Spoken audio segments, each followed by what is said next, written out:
अब काफी तो हिम्मत करके इस मार्ग में जैसे चलने की चेष्टा भी करते हैं, तो उन्हें पूरा का पूरा व्यवहार परेशान करता है।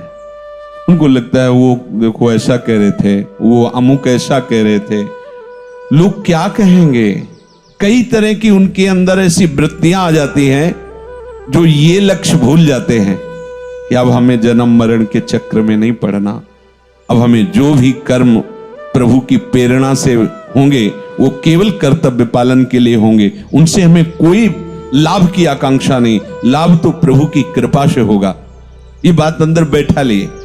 श्री देवर्षि नारद जी ने एक सूत्र में कहा, लोकहानो चिंता न कार्या निवेदितात्म लोक वेदत्वात्।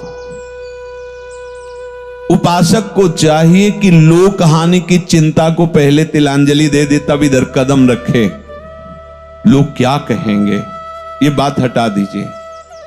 और लोक हानि की चिंता की अगर ये हम नहीं करेंगे तो हमारे पितर नहीं तृप्त होंगे, या ऐसा नहीं करेंगे तो ग्रह नक्षत्र खिलाफ हो जाएंगे, अगर शुक्र और शनि ये सब खिलाफ हो गए तो हमारी सब वासनाएं जो पूर्ण करने की बातें हैं वो सब नहीं हो पाएंगे। बहुत सी लोकवत बातें उपासक जो सुलझा हुआ नहीं है वो इनमें फंस जाता है।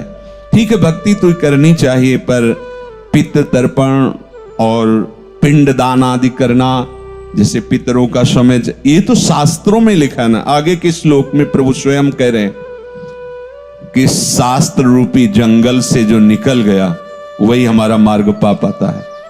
पहले तो माया का जाल है, फिर शास्त्र जाल है, शब्दों के जाल में। तो इसीलिए गुरु रखा गया है। वही है जो संसार के जाल से हटावे और शास्त्र जाल से भी हटावे, और शुद्ध हो चले आपने धर्म। रसकन सो प्रीतम का है, कबहू काल वृथा नहीं जाए। चलो ये मार्ग, सीधे मार्ग पकड़ो। नहीं तो इतनी बातें शास्त्र में भी हैं कि आप प्रमाण दोगे कि ऐसा लिखा है, ऐसा न करने वाले क्या। कुछ भी करे, अगर पितृ ऋण से, मातृ ऋण से, ऋषि ऋण से ऋण नहीं होता, उसे नरक की प्राप्ति होती है। उसके लिए एक ही शब्द है। एकादश स्कंद में भगवान कह रहे हैं, जो मेरी भक्ति करता है उसको मैं तीनों ऋणों से मुक्त कर देता हूं। मैं प्रभु कर देते हैं। सब पितरों के पितर कौन है? प्रभु ही तो है ना। सबके बाप के बाप हैं आप, और उनकी हम सेवा में है तो आप ही सब रूपों में सबकी सेवा हो गई। ये उपासक को भगवत चरणारविंद की प्रेम मार्ग की उपासना वाले उपासक को कभी इन बातों पर ध्यान नहीं देना चाहिए। यद्यपि वो शास्त्रों में है, पर उन सब का जो फल है, हम उस फल भूमि पे आ चुके हैं। हम उस जगह आ चुके हैं जहां एक चुल्लू जल देने पर पूरे विश्व को प्राप्त हो जाता है। हमें इधर उधर नहीं भटकना है। तो लोकहानो चिंता न कार्या, बिल्कुल लोक हानि की चिंता नहीं करनी चाहिए।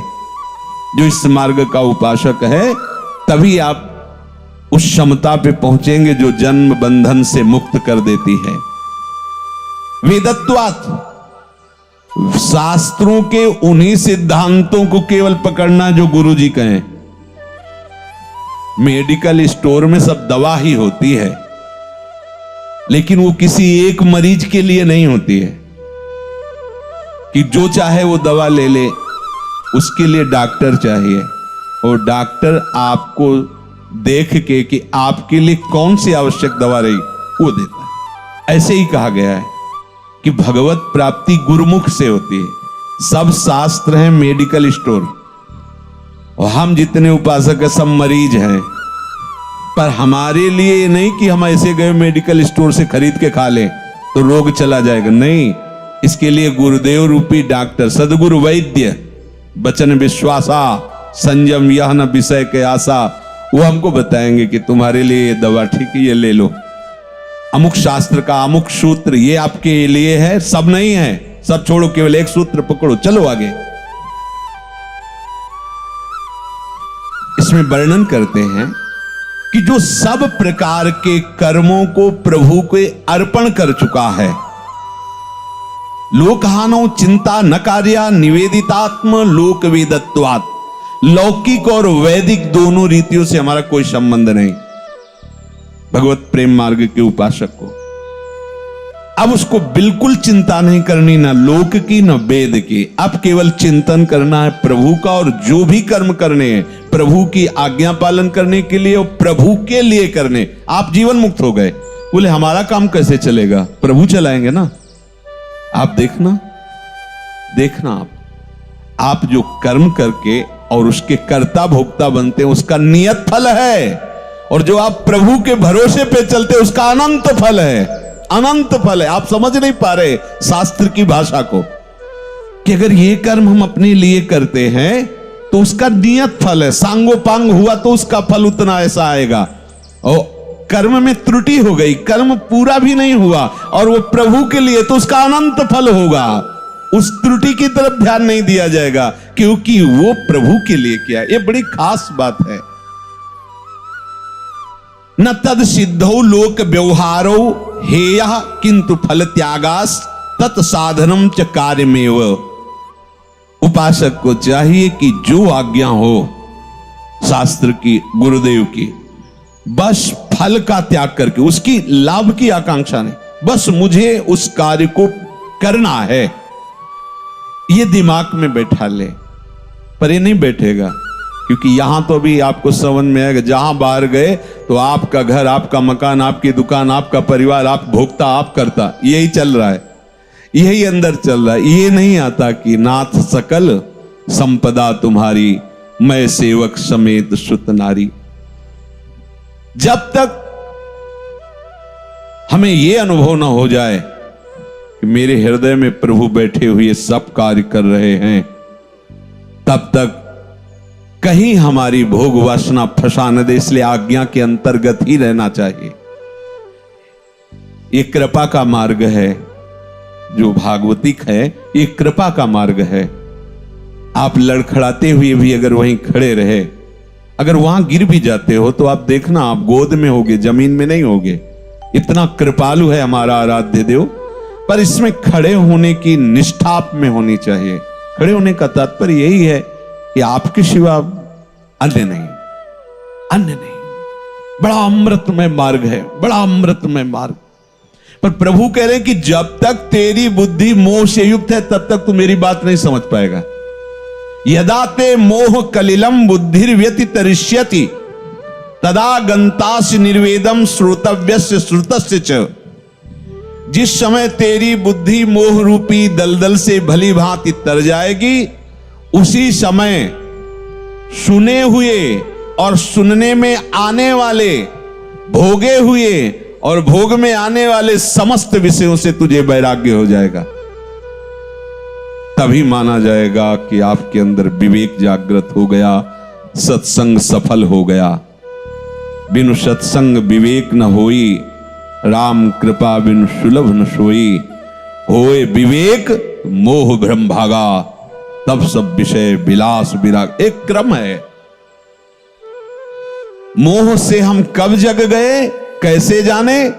बोले जब भोगे हुए भोग और सुने हुए भोग, भोगने के लिए जो आगामी हमने सुन रखे, देख रखे, बिल्कुल रुचि न रह जाए, बिल्कुल रुचि न रह जाए, तब समझो कि आप मोह से जग गए। नहीं तो मोह निशा सब सोवन हारा, देखे स्वपन अनेक प्रकारा। ये बात सबकी समझ में नहीं आएगी। ये जो चर्चा हो रही, इसी में फंसे रहते हैं, इसी में फंसे रहते हैं। अपने को ज्ञानी मानते हैं, साधु मानते हैं हम सब, और फंसे इसी में रहते हैं, कर तत्व भोग तत्व भाव में। सुनने में आने वाले और भोगे गए, सुने हुए समस्त भोगों से वैराग्य को उसी क्षण प्राप्त हो जाएगा जब मोह रूपी दलदल से तेरी बुद्धि निकल जाएगी। दलदल से स्वयं निकल पाना थोड़ा कठिन होता है। कभी देखा है दलदल? गंगा किनारे भ्रमण करते थे तो प्राय वहां देखने को मिलते थे। ऊपर से पपड़ी लगी हुई पड़ी हुई है, ऐसा लगता है बिल्कुल सूखा हुआ स्थान हो, और जहां कदम रखो धंस गए। अब वहां जितना निकलने का प्रयास करो उतने आप धंसते चले जाएंगे। अगर उससे निकलना है तो प्रयास रहित हो, बिल्कुल हलचल नहीं, और निकला हुआ कोई पुरुष बाहर से हो, आपको कपड़ा पकड़ा दे, हाथ पकड़ा दे, अब आप उसे कस के पकड़ लो, और वो जब आपको इशारा करे हाँ तो फिर पूरी ताकत निकलने के लिए तुम भी लगाओ और वो भी लगावे, तो फिर आप दलदल से निकल जाएंगे। निकले हुए पुरुष हैं संत भक्त, भगवान के प्रेमी महात्मा जन, और दलदल है ये घर परिवार मोह आसक्ति। इससे आप निकलने की जितनी चेष्टा करेंगे फंसते चले जाएंगे। देखो, तुम कह तो रहे हो कि हम चले जाएंगे, पर बेटा तुम्हारे बिना लगता है यार। भैया, कितने ऐसे मीठे मीठे वचन होते हैं परिवार के, घर परिवार के, कि छाती में ऐसा लगता है मर जाना अच्छा है, लेकिन इनको दुख देना अच्छा नहीं। मैं जाऊंगा तो सब दुखी हो जाएंगे। वो अज्ञानी ये नहीं समझ रहा कि अगर अभी प्राण निकल गए तो क्या होगा। बड़ा विचित्र मोह जाल, बड़ा विचित्र। एकमात्र भगवान की शरण बचा सकते, दूसरा कोई नहीं। मोह जाल, ओहो, मोह मूल बहुसूल प्रद त्याग हो तम अभिमान। अच्छा, मोह गए बिनु राम पद होई न दृढ़ अनुराग। मोह बड़ा विचित्र मोह है। अरे इसकी तो पूरा का पूरा खेल इसी का तो चल रहा है। शरीर में अहमता और ममता, शरीर संबंधी माता पिता भाई भौजाई स्त्री पुत्र और वस्तु आदि में ममता, इसी का नाम मोह है। शरीर में मैं मेरापन, परिवार में ये लगाव, ये छोटा मोटा नहीं भैया, बहुत जन्मों से इसी से दुर्गति होती आ रही। अब देखो, शास्त्र में अलग अलग सब लिखा है ना, कहीं महिमा हमने पढ़ा है। जिस पुरुष के एक भी संतान नहीं होती उसे पुत नामक नरक में गिराया जाता है। आगे भगवान जो श्लोक कहते हैं इसी का इशारा कह रहे। दो जाल हैं, एक सांसारिक और एक शास्त्री। गुरु दोनों जाल से निकालता है। नहीं, सांसारिक से थे तो निकल गए। शास्त्र बहुत बड़ा जंगल है, अगर भ्रमित हो गए तो। एक तो जो संसार के जाल में फंसा रहता उसके अंदर एक दैन्यता होती कि मैं विषयी हूं, संसारी हूं। लेकिन खास बात, जब शास्त्र के जाल में फंस जाता तो उसे लगता मैं ज्ञानी हूं। ये तो और फंसाने वाला जाल है। उसको तो एक कमी महसूस होती कि मैं अज्ञानी जीव विषयों में फंसा हुआ हूं। उसके निकलने के बहुत बढ़िया चांस है, क्योंकि वो समझ रहा है मैं गलत हूं। लेकिन जो शास्त्रों के जंगल में फंस गया उसको लगता मैं ज्ञानी हूं। किस श्लोक का परिचय पूछना चाहते हो? महाभारत के अमुक खंड में अमुक ऐसा है, फर्राटेदार श्लोक, पर अंदर से जीव का त्यो कनेक्शन वैसे ही अहमता ममता से भरा हुआ है और बड़ा ज्ञान बघा रहे। ये जंगल से निकल पाना बड़ा कठिन होता है। देखो, अपने जो भगवत प्राप्ति के मार्ग में चल रहे, स्पष्ट समझिए, अलग अलग जगह उपदेश है, अलग अलग स्थिति के उपासकों के लिए। ये अपने लिए, सिर्फ अपने लिए है। हमें समझना होगा। तात मात सुत दार देह में मति अरुझ मति मंदा। बिल्कुल नहीं, जो होगा सो देखा जाएगा। बिल्कुल तुम्हें डरना नहीं, किसी भी तरह से, न लोक हानि की चिंता न वेद हानि की चिंता। मारग अपमारग विचकित मन को अनुसरत निवारे। अब तो प्रीति न काहू की कान विचार। अब ये जन्म प्रियालाल के लिए। ममता, अहमता, माता पिता भाई भौजाई स्त्री पुत्र वस्तु पदार्थ, इसी का नाम मोह है। मोह। अब जो मोह से युक्त है उससे बात करोगे तो गाली नहीं देगा आपको, क्योंकि मोह से युक्त है। किसी उपासक ने किसी से कहा कि इस शरीर को जन्म देने वाले जो माता पिता हो अमुक ऐसे, तो अपने को बहुत विद्वान समझने वाले उन्होंने कहा कि इतना तुम ज्ञानी बन चुके हो कि ऐसे पूज्य जनों के लिए कहते हो शरीर के माता पिता, नहीं तो हमारे माता पिता हो सकते हैं क्या? हमारे माता पिता तो प्रभु हैं, क्योंकि मैं प्रभु का अंश हूं। शरीर संसार का अंश है, तो उसका अधिकार उनको दे दिया गया है, शरीर अंश। लेकिन ममई वांशो, भगवान कह रहे, शास्त्र कह रहा है ईश्वर अंश। हमारा जो स्वरूप है ये तो हमारा कपड़ा है। हमारा जो स्वरूप है उसमें किसी का अधिकार नहीं, केवल प्रभु का है। और कोई भी माता पिता एक रोम बना के हमें दिखा दे, एक रोम की रचना कर दे, एक रोम की, अगर हमारे प्रभु की विज्ञानानंद घन शक्ति ना हो तो कोई नहीं पैदा कर सकता। ये सब खेल हमारे गोविंद का है। वही माता बने, वही पिता बने, वही जगत बने। ये रहस्य जानने के लिए कि वही बने हैं, ये बाद में देखेंगे, पहले ऐसे रकील खींचेंगे। ये नहीं है। सिद्धांत समझिए, अन्वय और व्यतिरेक पद्धति से संसार से मुक्त हुआ जाता है। अन्वय है और व्यतिरेक नहीं है, है और ये नहीं है। बोले नहीं, सब में भगवान, बाद में देखेंगे, पहले नहीं है कि रकील खींचेंगे। सिद्धांत को समझना, नहीं इनमें तो भगवान है। तो हम पहले ही मोह में फंसे थे और हमारा मोह भगवान की आड़ में सफल होता रहेगा। पहले रकील खींचनी नहीं है, फिर जब है में स्थित हो जाओगे, ऐसे देखोगे तो है, वही है। अब जो बीच में विकार था मोह, वो नष्ट हो गया, अब तो भी कोई फंसा नहीं सकता। होता क्या है, हम शास्त्र के रहस्य को न जानने के कारण बहुत बड़ी गलती हो जाती है। हम उसी मोह का पोषण, उन्हीं वासनाओं का पोषण शास्त्र शब्दों से करते रहते हैं। पूज्य भाई जी महाराज किसी ज्ञानी महात्मा से तो वहां जब गए तो कुछ लीलाएं देखी जो शास्त्र विरुद्ध थी। भाई जी तो अक्षरशः शास्त्र के अनुसार, तो भाई जी ने कहा कि ऐसा ऐसा, उनका आप हमसे प्रश्न करो जो जानना है। बोले जानना तो नहीं है, पर ये जो है ये शास्त्र प्रमाणित नहीं है। उनका आत्मा के सिवा कोई है नहीं, पंचभूत भी एक ही है। हाँ, तो आत्मा आत्मा से रमण कर रही है, आपको क्या परेशानी है? भाई जी ने बाद में, उस समय तो मुस्कुरा के चल, बाद में कहा ऐसे अज्ञानियों को जो शास्त्र ज्ञान के अभिमान में है बहुत दुर्गति होती है। अज्ञानियों को, भले तुम दिगंबर हो, भले बागंबर पहनो, भले वस्त्र पहनो, लेकिन शास्त्र के विरुद्ध आचरणों का पोषण कर रहे हो शास्त्र शब्दों से, ये बहुत बड़ा जाल है। इसीलिए गुरु का अनुशासन अगर नहीं है तो कोई भी कभी भी कहीं भी, ये बहुत बड़ा माया का जाल, वहां फंस सकता है। पहले तो लाइन क्लियर करो, नहीं में नहीं। ये बहुत बढ़िया सिद्धांत हमें लगा है जीवन में।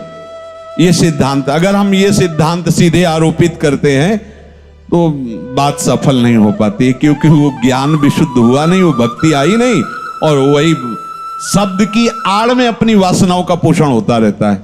माता में भगवान, पिता में भगवान, सब में भगवान है, ये शब्द ले लिया और अपने मोह का पोषण करता रहता है। एक बार देखो तो कि है कि नहीं है, हटो पहले। जो संसार राग से हटता है वो अपने आप को जान जाता है, प्रभु को जान जाता है, और संसार को भी जान जाता है। और जो संसार राग में फंसा हुआ, ना अपने को जानता है, ना प्रभु को जानता है, ना संसार को जानता है। तो माता पिता भाई भौजाई स्त्री पुत्र वस्तु, ये जिनका उद्देश्य बन गया है भगवत प्राप्ति, उनके लिए ये कोई पर्सनल विषय थोड़ी है कि बाबा जी है तो ये उसका पर्सनल। अरे हम सब उन्हीं के हैं, वहीं पहुंचना है हमारा उद्देश्य है। और अगर ये चतुराई नहीं सीख पाओगे तो आपको भी पता चल जाएगा आगे, पर जब पता चलेगा तब हम संभलने लायक नहीं रहेंगे। इसलिए पहले से संभल जाओ तो अच्छा। अनुकूल पदार्थ वस्तु व्यक्ति घटना आदि के प्राप्त होने पर हर्ष होता है, एक सुख लगता है। प्रतिकूल पदार्थ वस्तु व्यक्ति आदि के प्राप्त होने पर एक जलन होती, उद्विग्नता होती है। परिवार में विषमता, पक्षपात, मात्सर्य आदि विकार होते हैं। ये महादलदल है, इसी में सब फंसे हुए हैं, इसी में सब फंसे हुए हैं। बड़ा विचित्र दलदल है, बड़ा विचित्र दलदल है। इसलिए बार बार कह रहे कि बिना प्रभु के हटाए हट नहीं सकता, नहीं हट सकता। देखा गया नहीं हट सकता, कुछ स्वार्थ नहीं, कुछ मतलब नहीं, फिर भी ये अपने और ये पराये है। कैसा अब हम मूल में जैसे चलते, एक दिन चर्चा में कहा था कि जैसे हम बिल्कुल सरल भाषा में समझना और समझाना चाहते हैं। चौथी पीढ़ी से शुरू करते हैं। हमारे पर बाबा, उनके 2 लड़के बाबा, फिर उनके 2 लड़के 5, 5 के 25। अब उन 25 में अलग अलग व्यापार, अलग अलग स्वभाव, अलग अलग। लेकिन जब हम बात करेंगे 25 की तो क्या कहेंगे? हम एक परिवार है ना? ऐसे पूरा विश्व हम एक परिवार है, एक घर के हैं, एक घर के। उनमें से कोई कलेक्टर है तो कोई पादुका की दुकान रखे, तो कोई किसानी कर रहा है, तो कोई कुछ भी। लेकिन हम सब, हमारे ऊपर से चलो, ब्रह्म, मूल प्रकृति, त्रिगुणात्मिका प्रकृति, महत्त्व, अहंकार, और ये सब फैल गया पूरा। ये है कौन? अगर परबाबा से शुरू करें तो हम सब एक ही बाप के बेटे हैं, एक ही परमात्मा के। ये सब, ये मोह का ही तो खेल है। अच्छा बुरा, तेरा ऊंचा नीचा, ये सब अब नहीं बर्दाश्त करना। ये समझ गए? जब कोई उत्सव होता है ना तो 2500 बैठते हैं, चाहे शोक उत्सव मनाया जाए या हर्ष उत्सव। बोले वैसे तो हमारी पटरी नहीं खाती, पर हमारे सब परिवार के हैं, बस ऐसे ही हमें देखना है। उदार चरिता नाम वसुधैव कुटुंबकम, सच्ची मानिए। हरि की नाभि से ब्रह्मा जी और ब्रह्मा जी से हम सब, पूरा क्रम से आओ। अब इनमें कौन ऊंचा और कौन नीचा, कौन उत्तम और कौन लघु, ये सब मोह के कारण दिखाई दे रहा है। इस मोह का त्याग करने पर फिर पता चलेगा हम एक ही बाप के हैं, एक ही घर के हैं। ये जितना सब ये शास्त्र का जाल है, इससे ऊपर उठना पड़ेगा। एक ही घर के, एक ही बाप के हैं, एक ही जाति के हैं, एक ही वस्तु के बने हुए हैं, बिल्कुल अलगाव नहीं।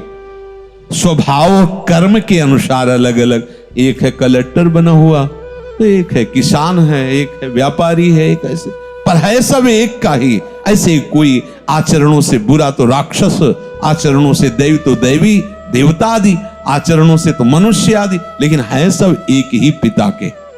है ऐसा भाव नहीं हो रहा।